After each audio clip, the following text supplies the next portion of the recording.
Hello friends, welcome to my channel study for you. So guys, जैसा कि आज जो आपका दिल्ली पुलिस का 30 नवंबर के फर्स्ट शिफ्ट का एग्ज़ाम हो गया दोस्तों, जिसका जो है मैं आपको बिल्कुल 100% एक्यूरेट आंसर के साथ जो है इस वीडियो में बताऊंगा। तो देख लेते हैं कि किस प्रकार के जो है आज आपके 30 नवंबर के फर्स्ट शिफ्ट के एग्ज़ाम में जो है प्रश्न पूछे गए हैं। उससे पहले एक बात और दोस्तों, कि जिन्होंने भी अगर चैनल को सब्सक्राइब नहीं किया है तो दिल्ली पुलिस एग्ज़ाम से रिलेटेड पल पल की अपडेट के लिए जो है चैनल को सब्सक्राइब ज़रूर कर दीजिएगा। और बगल में ही आपको एक बेल आइकन यानी घंटी का निशान भी दिख रहा होगा, तो आप उसे भी जो है ज़रूर प्रेस कर दीजिएगा। तो चलिए वीडियो को स्टार्ट करते हैं। तो आपका पहला क्वेश्चन आया था कि पोपीर किस राज्य का लोक नृत्य है। तो देखिए, ये जो आपका पोपीर है ना, ये आपका अरुणाचल प्रदेश राज्य का जो है एक लोक नृत्य है। तो अरुणाचल प्रदेश आपका यहाँ पे करेक्ट आंसर होगा। इसके अलावा अरुणाचल प्रदेश के अन्य लोक नृत्य की बात कर ले, जैसे कि बुआ, चालो, वांचो, पासी कोंगकी, पोंग, बाडो छम, ये सभी जो नृत्य है ना, ये आपके अरुणाचल प्रदेश राज्य के अन्य लोक नृत्य हैं। तो ये फैक्ट भी आपको ध्यान में रखना है। नेक्स्ट क्वेश्चन आपका यहाँ पर आता है कि निर्मला किसकी रचना है। तो देखिए, ये जो आपका निर्मला है ना, जो कि आपका एक हिंदी उपन्यास है, और इस उपन्यास को जो है ये आपका मुंशी प्रेमचंद्र जी के द्वारा जो है वो लिखा गया है। तो मुंशी प्रेमचंद्र आपका यहाँ पे करेक्ट आंसर होगा। इसके अलावा मुंशी प्रेमचंद्र के द्वारा अन्य लिखे गए उपन्यास के बारे में देख लेते हैं, जैसे कि सेवा सदन, प्रेम आश्रम, रंगभूमि, गबन, कर्मभूमि और गोदान, ये सभी जो उपन्यास है ना, ये आपके प्रेमचंद्र जी के द्वारा जो है वो लिखे गए हैं। तो ये फैक्ट भी आपको ध्यान में रखना है। नेक्स्ट क्वेश्चन आपका यहाँ पर आता है कि कांग्रेस के किस अधिवेशन में साइमन कमीशन के बहिष्कार के नारे का जो प्रयोग है ना, वो किया गया था। तो देखिए, कांग्रेस का जो आपका मद्रास अधिवेशन हुआ था ना, जो कि आपका 1927 में हुआ था, और इसकी अध्यक्षता जो है आपके M.A. अंसारी के द्वारा किया गया था। और इसी अधिवेशन में जो है साइमन कमीशन के बहिष्कार के नारे का प्रयोग जो है वो किया गया था। तो मद्रास अधिवेशन आपका करेक्ट आंसर होगा। नेक्स्ट क्वेश्चन आपका यहाँ पर आया था कि महात्मा बुद्ध के जन्म दिवस को किस त्यौहार के रूप में जो है वो मनाते हैं। तो देखिए, जब महात्मा बुद्ध का जन्म हुआ था ना, उस जन्म दिवस के तौर पर जो है बुद्ध पूर्णिमा त्यौहार जो है वो मनाया जाता है। तो बुद्ध पूर्णिमा आपका यहाँ पे करेक्ट आंसर होगा। इसके अलावा मैं आपको बता दूं कि बुद्ध पूर्णिमा को जो है वैशाख या बुद्ध जयंती के नाम से भी जो है वो जाना जाता है, और इसी दिन जो है गौतम बुद्ध का जन्म भी हुआ था। इसके अलावा इसी दिन जो है इन्हें ज्ञान की प्राप्ति भी हुई थी, और फिर 80 वर्ष की आयु में जो है इसी डेट में जो है इन्हें कुशीनगर में इनका महाप्रयाण भी जो है वो हुआ था। तो ये फैक्ट भी आपको ध्यान में रखना है। इसके अलावा एग्जाम में प्रश्न पूछा जाता है कि ये जो आपका बुद्ध पूर्णिमा जो त्यौहार है ना, ये आपके हिंदी कैलेंडर के अनुसार किस तिथि को मनाया जाता है। तो देखिए, बुद्ध पूर्णिमा जो त्यौहार है ना, ये आपके वैशाख मास की पूर्णिमा तिथि को जो है ये मनाया जाता है। तो ये फैक्ट भी आप ध्यान में रखिएगा।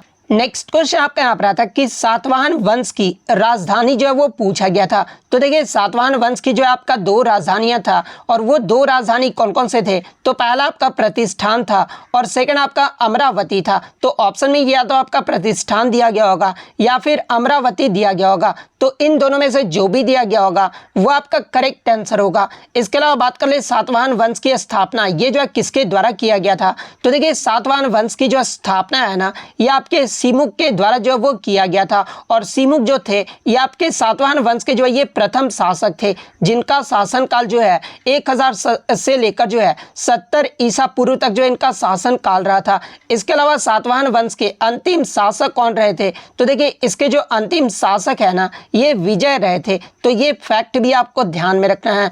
नेक्स्ट क्वेश्चन आपका यहाँ पर आता है कि किस नदी को जो है दक्षिण की गंगा जो है वो कहा जाता है।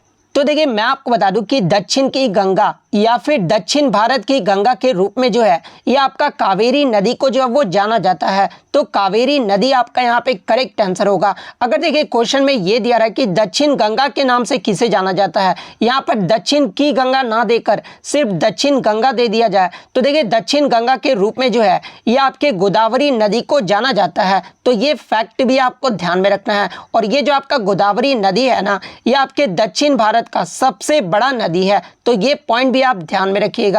इसके अलावा अगर बात कर ले कावेरी नदी के बारे में, तो देखिए कावेरी नदी जो है ये आपका कर्नाटक और तमिलनाडु राज्य से होकर जो ये आपका बहता है। और कावेरी नदी का अगर उद्गम पूछा जाए तो देखिए कावेरी नदी जो है ये आपका कर्नाटक राज्य में पश्चिमी घाट के ब्रह्मगिरी पहाड़ी में ये जो आपका तल कावेरी से जो है ये आपका निकलता है। इसके अलावा ये जो आपका कावेरी नदी है ना, ये आपके गोदावरी और कृष्णा नदी के बाद जो है ये दक्षिण भारत का ये जो है तीसरा सबसे बड़ी नदी है। तो अगर एग्जाम में पूछा जाए कि दक्षिण भारत का सबसे बड़ा नदी कौन सा है, तो ये आपका गोदावरी नदी है। दूसरे स्थान पे जो आपका कृष्णा नदी है और तीसरे स्थान पे जो ये आपका कावेरी नदी है। इसके अलावा कावेरी नदी के अगर सहायक नदियों की बात कर ले तो देखिए ये जो आपका हेमवती, हरंगी, अमरावती, सिमसा, ये सभी जो नदियां हैं ना, ये आपके कावेरी नदी के महत्वपूर्ण सहायक नदियां हैं। तो ये फैक्ट भी आप ध्यान में रखिएगा। इसके अलावा अगर गोदावरी नदी की बात कर ले तो देखिए गोदावरी नदी का जो उद्गम है ना, ये आपके महाराष्ट्र के नासिक जिले में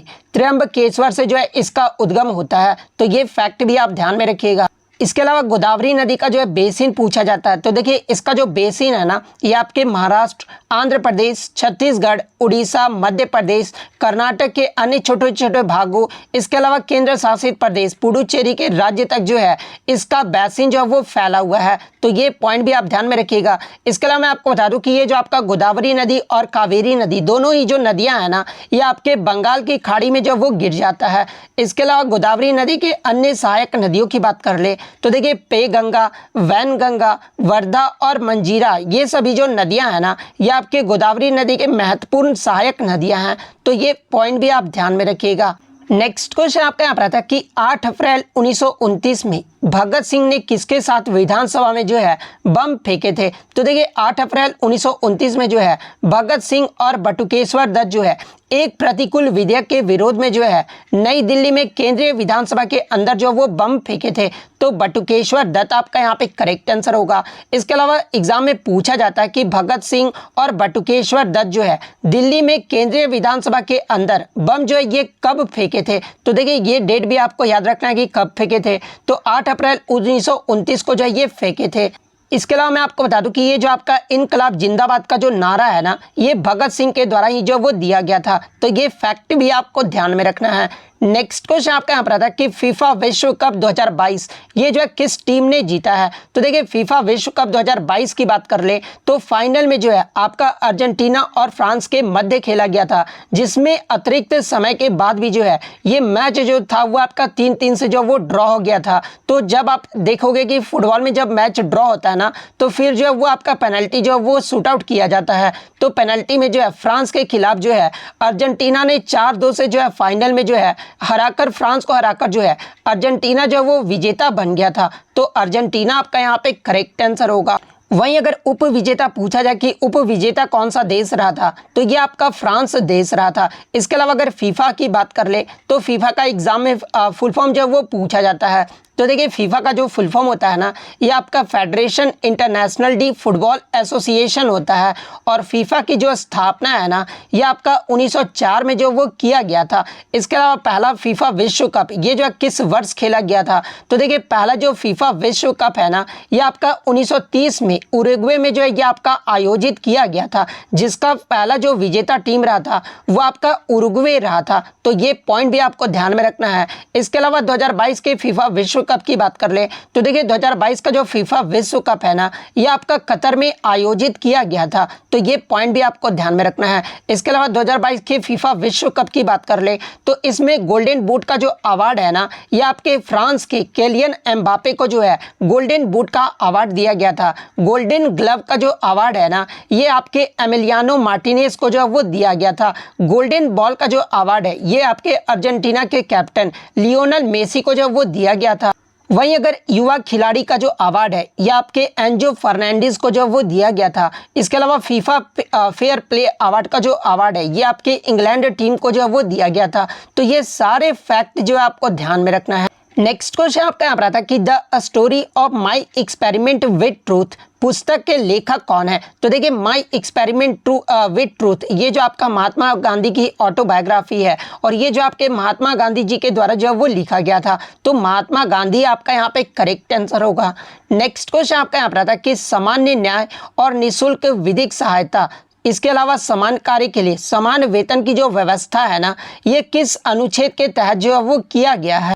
तो देखिए मैं आपको बता दूं कि भारत के संविधान का अनुच्छेद 39A जो है समाज के गरीब और कमजोर वर्गों को जो है मुफ्त विधिक सहायता जो ये प्रदान करता है। इसके अलावा ये जो है सभी के लिए न्याय भी जो है वो सुनिश्चित जो है वो करता है। तो ये जो बात है ना, ये आपका अनुच्छेद 39A में जो है वो कहा गया है। तो अनुच्छेद 39A आपका करेक्ट आंसर होगा। नेक्स्ट क्वेश्चन आपका यहाँ पर आता है कि विधि द्वारा स्थापित प्रक्रिया यानी विधायी जो प्रक्रिया है ना, ये किस देश के संविधान से लिया गया है? तो देखिए विधि द्वारा स्थापित प्रक्रिया का जो प्रावधान है ना, ये आपका जापान देश से जो है वो लिया गया है। तो जापान आपका करेक्ट आंसर होगा। इसके अलावा विधि की शासन की अवधारणा अगर पूछा जाए तो देखिए विधि शासन की जो अवधारणा है ना, ये आपके इंग्लैंड यानी ब्रिटेन देश के संविधान से लिया गया है। तो ये फैक्ट भी आपको ध्यान में रखना है। नेक्स्ट क्वेश्चन आपका यहाँ पर आता है कि भजन सुपारी एक प्रसिद्ध संगीतकार, ये जो आपके किस संगीत वाद्य यंत्र से जुड़े थे? तो देखिए भजन सुपारी की बात कर ले तो ये जो आपके संतूर वादक थे। तो संतूर वादक आपका करेक्ट आंसर होगा। इसके अलावा मैं आपको बता दूं कि भजन सुपारी का जो है 2 जून 2022 को जो है इनका निधन हो गया था और इन्हें 1992 में जो है संगीत नाटक अकादमी पुरस्कार और 2004 में जो इन्हें पद्मश्री अवार्ड से भी जो है वो सम्मानित किया गया था। तो ये फैक्ट भी आप ध्यान में रखिएगा। इसके अलावा अन्य संतूर वादक की अगर मैं बात कर लूं तो देखिए पंडित शिव कुमार शर्मा, राहुल शर्मा, तरुण भट्टाचार्य, अभय सोपारी, इन सभी का जो संबंध है ना, ये आपके संतूर वाद्य यंत्र से है। इसके अलावा अन्य वाद्य यंत्र के वादक के बारे में जान लेते हैं जहां से प्रीवियस शिफ्टों में आपसे पूछे गए हैं, जैसे कि अमजद अली खान, अली अकबर खान और अलाउद्दीन खान, ये सभी जो आपके सरोद वादक हैं। इसके अलावा अनंत लाल, बिस्मिल्ला खान, एस बलेश, अली अहमद हुसैन खान, इन सभी का, इसके अलावा रघुनाथ प्रसन्ना, इन सभी का जो संबंध है ना, वो आपके शहनाई वादक से है। वहीं अगर सितार वादक की बात कर ले तो देखिए पंडित रविशंकर, पंडित निखिल बनर्जी, उस्ताद विलायत खान, इसके अलावा अन्नपूर्णा देवी, इन सभी का जो संबंध है ना, ये आपके सितार वाद्य यंत्र से है। तो ये फैक्ट भी आपको ध्यान में रखना है। नेक्स्ट क्वेश्चन आपका यहाँ पर आता है कि पानीपत का प्रथम युद्ध ये जो है किन के मध्य जो है वो लड़ा गया था? तो देखिए पानीपत का जो प्रथम युद्ध है ना, ये आपका 21 अप्रैल 1526 को जो है दिल्ली के सुल्तान इब्राहिम लोदी और बाबर के मध्य जो है वो लड़ा गया था, जिसमें बाबर जो है वो विजयी रहा था। तो ये जो आपका किन के मध्य लड़ा गया था? तो इब्राहिम लोदी और बाबर जो आपका यहाँ पे करेक्ट आंसर होगा। इसके अलावा मैं आपको बता दूं कि पानीपत के जो है आपके 3 युद्ध जो है वो लड़े गए थे। प्रथम युद्ध के बारे में मैंने आपको बता दिया है। पानीपत का जो द्वितीय युद्ध है ना, ये आपके 5 नवंबर 1556 को हेमू विक्रमादित्य एवं अकबर के मध्य जो वो लड़ा गया था। वहीं अगर पानीपत के तृतीय युद्ध की बात कर ले तो देखिए पानीपत का जो तीसरा युद्ध है ना, ये आपका 14 जनवरी 1761 को मराठा एवं अहमद शाह दुर्रानी के मध्य जो है इस युद्ध को जो है वो लड़ा गया था। तो ये पॉइंट भी आपको ध्यान में रखना है। नेक्स्ट क्वेश्चन आपका यहाँ पर आता है कि दंती दुर्ग का उत्तराधिकारी उसके जो चाचा बने थे, उनके चाचा का नाम जो है वो पूछा गया था। तो देखिए अगर दंती दुर्ग की बात कर ले तो देखिए राष्ट्रकूट साम्राज्य की जो स्थापना है ना, ये आपके दंती दुर्ग के द्वारा जो है वो किया गया था और दंती दुर्ग को ही जो है ये आपके दंती वर्मन द्वितीय के नाम से भी जो है वो जाना जाता है। और दंती दुर्ग के बाद इनके जो चाचा जो उत्तराधिकारी बने थे ना, और इनका जो नाम था वो आपका कृष्णा प्रथम था। तो कृष्णा प्रथम आपका यहाँ पे करेक्ट आंसर होगा। इसके अलावा अगर एग्जाम में पूछा जाए कि दंती दुर्ग की राजधानी कहाँ थी, तो देखिए दंती दुर्ग की जो राजधानी था ना, ये आपके कर्नाटक गुलबर्गा में था। तो ये पॉइंट भी आपको ध्यान में रखना है। नेक्स्ट क्वेश्चन आपका यहाँ पर आता है कि कौन सा विटामिन जो है आपके दांतों को तेजी से जो है ये बढ़ाता है? तो देखिए मैं आपको बता दूं कि मजबूत दांत और हड्डियों के लिए जो है ये आपका विटामिन डी जो है वो आवश्यक होता है। तो विटामिन डी आपका यहाँ पे करेक्ट आंसर होगा। इसके अलावा मैं आपको बता दूं कि विटामिन डी ही जो है हमारे शरीर में कैल्शियम और फास्फोरस के स्तर को जो है ये आपका नियंत्रित करने में जो है वो मदद करता है। तो ये पॉइंट भी आप ध्यान में रखिएगा। नेक्स्ट क्वेश्चन आपका यहाँ पर आता है कि विच कम्युनिटी सेलिब्रेट्स हनुका, यानी हनुका जो है ये कौन सा समुदाय के द्वारा जो है इस त्यौहार को मनाया जाता है? तो देखिए मैं आपको बता दूं कि हनुका, जिसे जो आपका रोशनी का त्यौहार भी जो है वो कहा जाता है, और इस त्यौहार को जो है ये आपके जेविश पीपल यानी यहूदी समुदाय के द्वारा जो है इस त्यौहार को जो है वो मनाया जाता है। तो यहूदी आपका करेक्ट आंसर होगा। नेक्स्ट क्वेश्चन आपका यहाँ था कि लाई हरोबा निम्नलिखित में से किस राज्य का जो है एक त्यौहार है? तो देखिए लाई हरोबा की बात कर ले तो ये जो आपका मणिपुर राज्य का जो है वो त्यौहार है, तो मणिपुर आपका करेक्ट आंसर होगा। इसके अलावा बात कर ले लाई हरोबा त्यौहार ये जो है किस जनजाति के द्वारा मनाया जाता है, तो देखिए लाई हरोबा त्यौहार को जो है ये आपके मणिपुर के मिताई जनजाति के द्वारा जो है इस त्यौहार को जो है वो मनाया जाता है, तो ये पॉइंट भी आपको ध्यान में रखना है। नेक्स्ट क्वेश्चन आपका यहाँ पर आता है कि निम्नलिखित में से किस संशोधन द्वारा जो है मौलिक कर्तव्यों को हमारे संविधान में जो है वो जोड़ा गया था। तो देखिए मैं आपको बता दूं कि मूल संविधान में यानी जब हमारा मूल संविधान में हमारा कोई भी मौलिक कर्तव्य नहीं थे।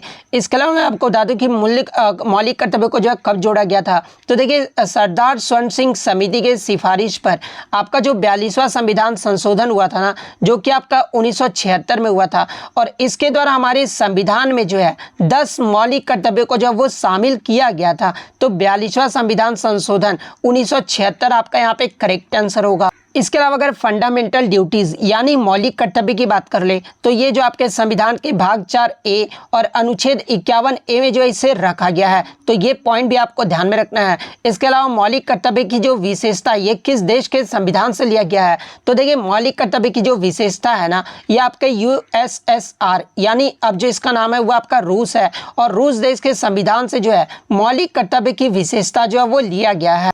इसके अलावा मैं आपको बता दूं कि वर्तमान में मौलिक कर्तव्यों की जो संख्या है ये आपका 11 है, और 11वां जो मौलिक कर्तव्य है ना ये आपका 86वां जो संविधान संशोधन हुआ था ना, जो कि आपका 2002 में हुआ था, और इसके माध्यम से हमारे संविधान में 11वें मौलिक कर्तव्य को जो वो शामिल किया गया था। और ये जो आपका 11वां मौलिक कर्तव्य ये किससे संबंधित है, तो देखिए 11वां जो मौलिक कर्तव्य है ना ये बच्चों को निःशुल्क प्रारंभिक शिक्षा से जो ये आपका संबंधित है, तो ये फैक्ट भी आपको ध्यान में रखना है। नेक्स्ट क्वेश्चन आपका यहाँ पर आता है कि वीर नाट्यम निम्नलिखित में से किस राज्य का जो है एक प्रसिद्ध अनुष्ठानिक नृत्य है, तो देखिए वीर नाट्यम की बात कर ले तो ये जो आपका आंध्र प्रदेश राज्य का जो है एक प्रसिद्ध अनुष्ठानिक नृत्य है, तो आंध्र प्रदेश आपका यहाँ पे करेक्ट आंसर होगा। नेक्स्ट क्वेश्चन आपका यहाँ पर आता है कि पद्म भूषण कुमुदनी लखिया ये जो आपके किस शास्त्रीय नृत्य से जो है संबंधित है, तो देखिए कुमुदनी लखिया की बात कर ले तो ये जो आपके कथक नृत्यांगना थी, तो कथक आपका यहाँ पे करेक्ट आंसर होगा। इसके अलावा मैं आपको बता दूं कि कुमुदनी लखिया के द्वारा ही जो है 1967 में अहमदाबाद गुजरात में जो है Kadam school of dance and music की स्थापना भी जो है वो किया गया था, तो ये फैक्ट भी आपको ध्यान में रखना है। इसके अलावा बात कर ले कथक ये जो किस राज्य का शास्त्रीय नृत्य है, तो ये जो आपका उत्तर प्रदेश राज्य का जो है एक शास्त्रीय नृत्य है, तो ये पॉइंट भी आप ध्यान में रखिएगा। नेक्स्ट क्वेश्चन आपका यहाँ पर आता है कि 2011 की जनगणना के अनुसार महिला साक्षरता दर में जो है पुरुष साक्षरता दर के अपेक्षा में जो है वो क्या रहा था, यानी यहाँ पे जो है कंपैरिजन के बारे में पूछा गया था कि महिला साक्षरता दर जो है पुरुष साक्षरता दर के अपेक्षा में जो है कम रहा था, ज़्यादा रहा था या फिर बराबर रहा था, इस प्रकार से ऑप्शन जो है वो दिया गया था। तो देखिए 2011 की जनगणना के अनुसार महिला का जो साक्षरता दर रहा था ना वो आपका 65.46% रहा था। वहीं अगर पुरुष साक्षरता दर की बात कर ले तो पुरुष साक्षरता दर जो ये आपका 82.14% रहा था। यानी आप यहाँ पे क्लियरली देख सकते हैं कि पुरुष का जो साक्षरता दर है वो महिलाओं की अपेक्षा में जो है वो ज़्यादा रहा था, लेकिन यहाँ पर महिला का साक्षरता दर पुरुष की अपेक्षा में क्या रहा था, तो देखिए महिलाओं की जो साक्षरता दर है ना पुरुष के अपेक्षाओं में जो है ये आपका कम रहा था, तो कम जो आपका यहाँ पे करेक्ट आंसर होगा। इसके अलावा अगर ओवरऑल की बात कर ले तो देखिए 2011 की जनगणना के अनुसार भारत का जो साक्षरता दर रहा था ना ये आपका 74.04% रहा था, तो ये फैक्ट भी आपको ध्यान में रखना है। इसके अलावा अगर सबसे अधिक साक्षरता दर वाला राज्य पूछ दिया जाए तो देखिए ओवरऑल में सबसे अधिक साक्षरता दर वाला राज्य या फिर केंद्र शासित प्रदेश जो रहा था ये आपका केरल रहा था। केरल का जो लिटरेसी रेट है ये आपका 93.91% रहा था। उसके बाद दूसरे स्थान पे जो है ये आपका केंद्र शासित प्रदेश लक्षद्वीप का रहा था। लक्षद्वीप का जो लिटरेसी रेट है ना ये आपका 92.28% रहा था, और तीसरे स्थान पे जो है ये आपका मिजोरम राज्य का रहा था, तो ये फैक्ट भी आपको ध्यान में रखना है। नेक्स्ट आपका यहाँ पर आता है कि किसको जो है कोशिका का पावर हाउस जो है वो कहा जाता है, तो देखिए माइटोकॉन्ड्रिया को जो है ये आपका कोशिका का पावर हाउस जो है वो कहा जाता है, तो माइटोकॉन्ड्रिया आपका यहाँ पे करेक्ट आंसर होगा। वहीं एग्जाम में एक प्रश्न और पूछा जाता है कि कोशिका का आत्महत्या की थैली जो है ये किसे कहा जाता है। तो देखिए आत्महत्या की जो थैली है ना ये आपके लाइसोसोम को जो है वो कहा जाता है। तो ये पॉइंट भी आपको ध्यान में रखना है। नेक्स्ट क्वेश्चन आपका यहाँ पर आता है कि कैलाश मंदिर ये जो है किस चट्टान से जो है वो बना है। तो देखिए ये जो आपका कैलाश मंदिर है जो कि आपके एलोरा में स्थित है और इसे जो है आपका बेसाल्ट चट्टान से जो है वो बनाया गया है। तो बेसाल्ट चट्टान आपका करेक्ट आंसर होगा। इसके अलावा बात कर ले कैलाश मंदिर ये जो है इसका निर्माण जो है ये किसके द्वारा करवाया गया था। तो देखिए कैलाश मंदिर का जो निर्माण है ना ये आपके राष्ट्रकूट राजा कृष्ण प्रथम के द्वारा 756 से लेकर 773 ईसा पूर्व तक जो है इसका निर्माण जो है वो करवाया गया था। और इस कैलाश मंदिर का जो नाम है ना ये आपके हिंदू भगवान शिव के हिमालयी निवास माउंट कैलाश से जो है इसका नाम जो वो लिया गया है। तो ये पॉइंट भी आपको ध्यान में रखना है।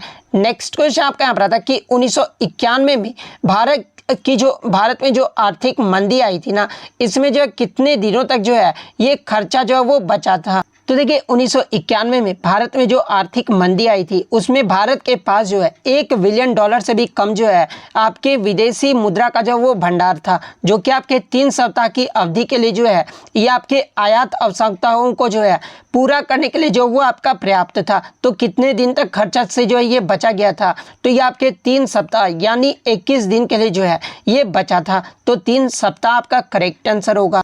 नेक्स्ट क्वेश्चन आपका यहाँ पर आता है कि रामकृष्ण मिशन की जो स्थापना है ये किसने की थी। और इससे प्रीवियस शिफ्ट में आपसे पूछा गया था कि 1897 में जो है किस संगठन की स्थापना जो वो किया गया था। तो देखिए मैं आपको बता दूं कि रामकृष्ण मिशन की जो स्थापना है ना ये आपके 1 मई 1897 को जो है स्वामी विवेकानंद जी के द्वारा जो वो किया गया था। तो 1 मई 1897 आपका यहाँ पे करेक्ट आंसर होगा। सॉरी यहाँ पर किसने स्थापना की थी ये पूछा गया था। तो स्वामी विवेकानंद आपका यहाँ पे करेक्ट आंसर होगा। इसके अलावा मैं आपको बता दूं कि रामकृष्ण मिशन की संगठन का जो मुख्यालय है ना ये आपके बेलूर मठ हावड़ा पश्चिम बंगाल में स्थित है। तो ये पॉइंट भी आप ध्यान में रखिएगा। नेक्स्ट क्वेश्चन आपका यहाँ पर आता है कि मिहिर सेन ने 5 सागर जो है ये कब पार किया था। तो देखिए मिहिर सेन के द्वारा जो है 1966 में 5 महाद्वीप और 7 आपके समुद्रों को जो है ये 1966 में जो वो तैर के जो वो पार किए थे। तो 1966 आपका करेक्ट आंसर होगा। नेक्स्ट क्वेश्चन आपका यहाँ पर आता है कि धर्म के शिक्षा पर प्रतिबंध का ये जो प्रावधान है ना ये संविधान के किस अनुच्छेद में वर्णित है। तो देखिए धर्म के शिक्षा पर प्रतिबंध का जो प्रावधान है ना ये आपके अनुच्छेद 28 में वर्णित है। तो अनुच्छेद 28 आपका यहाँ पे करेक्ट आंसर होगा। नेक्स्ट क्वेश्चन आपका यहाँ पर आता है कि सर्वोच्च न्यायालय का क्षेत्राधिकार ये जो किसके अंतर्गत आता है। तो देखिए सर्वोच्च न्यायालय का जो क्षेत्राधिकार है ना ये आपके अनुच्छेद 131 के अकॉर्डिंग जो है ये संसद के अंतर्गत आता है। तो संसद आपका करेक्ट आंसर होगा। नेक्स्ट क्वेश्चन आपका यहाँ पर आता है कि एफडीआई में जो है आई का मतलब पूछा गया था। तो देखिए एफडीआई का अगर आपको फुल फॉर्म पता होता कि क्या होता है तो देखिए एफडीआई का जो फुल फॉर्म होता है ना ये आपके फॉरेन डायरेक्ट इन्वेस्टमेंट होता है। और इसमें जो आपका आई का जो है पूछा गया था कि फुल फॉर्म क्या होता है। तो आई का मतलब जो वो आपका इन्वेस्टमेंट होता है। तो इन्वेस्टमेंट आपका यहाँ पे करेक्ट आंसर होगा। नेक्स्ट क्वेश्चन आपका यहाँ रहता है कि भारत का अंतिम पंचवर्षीय योजना जो है ये कौन सा था जिसे समाप्त कर दिया गया था। तो देखिए भारत का जो अंतिम पंचवर्षीय योजना था ना ये आपका 12वीं पंचवर्षीय योजना था जिसका कार्यकाल जो है ये आपका 2012 से लेकर जो है ये आपका 2017 तक रहा था। तो 12वीं पंचवर्षीय योजना आपका करेक्ट आंसर होगा। नेक्स्ट क्वेश्चन आपका यहाँ पर आता है कि फीफा अंडर 17 महिला विश्व कप 2022 का जो है ये कौन सा संस्करण था। तो देखिए फीफा अंडर 17 महिला विश्व कप ये जो आपका 2020 में ही होना था लेकिन कोविड-19 की वजह से जो है ये आपका 2022 में आयोजित किया गया था। और ये जो आपका 2022 वाला था ये आपका 7वां संस्करण था। तो 7वां आपका यहाँ पे करेक्ट आंसर होगा। इसके अलावा बात कर ले फीफा अंडर 17 महिला विश्व कप 2022 ये जो कहाँ पर आयोजित किया गया था। तो ये जो आपका भारत में आयोजित किया गया था। और भारत के कितने स्थानों पे आयोजित किया गया था। तो भारत के आपके 3 स्थानों पे आयोजित किया गया था। और वो 3 स्थान कौन कौन से थे। तो एक तो आपका उड़ीसा के भुवनेश्वर के कलिंगा स्टेडियम में आयोजित किया गया था। दूसरा आपके गोवा के मड़गांव के पंडित जवाहरलाल नेहरू स्टेडियम में जो आपका आयोजित किया गया था। और तीसरा आपका महाराष्ट्र के नवी मुंबई के DY पाटिल स्टेडियम में जो है ये आपका आयोजित जो है वो किया गया था। जिसमें जो फाइनल मैच है ना ये आपके नवी मुंबई में जो है वो खेला गया था और फाइनल में जो है स्पेन ने कोलंबिया को हराकर जो है दूसरी बार इसका खिताब जो है वो जीत लिया। यानी पहली बार, यानी जो इसमें जो विजेता टीम रहा था वो आपका स्पेन देश रहा था। वहीं अगर उप विजेता की बात कर ले तो उप विजेता जो है ये आपका कोलंबिया देश रहा था।